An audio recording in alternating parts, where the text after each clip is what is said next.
सकाळच्या घाईगडबडीमध्ये अवघ्या 10 ते 15 मिनिटात तयार होणारा तरी देखील पौष्टिक नाश्ता बघूयात.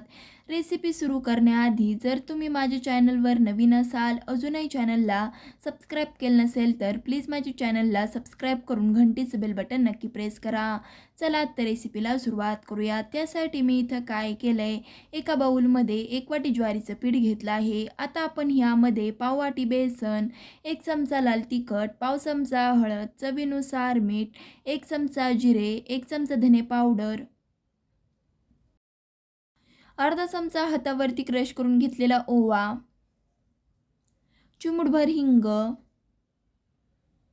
त्याचबरोबर अर्धा वाटी भिजवलेली मूग डाळ. इथे मी काय केलं होतं, पाव वाटी कच्ची मूग डाळ घेऊन ती अर्धा तासासाठी भिजवून घेतली होती. त्याचबरोबर 1 वाटी बारीक चिरलेला कांदा. इथे जर तुम्हाला कांदा नसेल ना घालायचा तर तुम्ही तुमच्या आवडीच्या कोणत्याही भाज्या घालू शकता. त्याचबरोबर भरपूर सारी बारीक चिरलेली कोथिंबीर घालू आणि आधी पाणी न घालता आपण जो घातलेला कांदा आणि डाळ आहे ना त्यामध्ये थोडंसं मिक्स करून घ्यायचं आहे.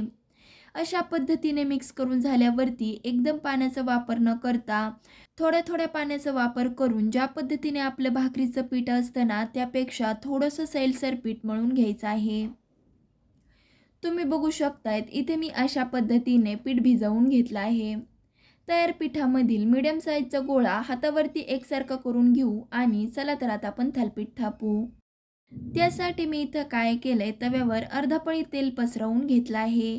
कधी तुम्ही अशा पद्धतीने डायरेक्टच तव्यावर थापून थालीपीठ केलं आहे का? नसेल केलं तर नक्कीच करा. तव्यावर डायरेक्टच थापून केलेलं थालीपीठ चवीला अप्रतिम लागतं.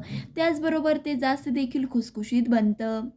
बघू शकताय तव्यावर तेल पसरवून झाल्यावरती तयार गोळा मध्यभागी ठेवून पातळ असं थालीपीठ थापून घेतलं आहे.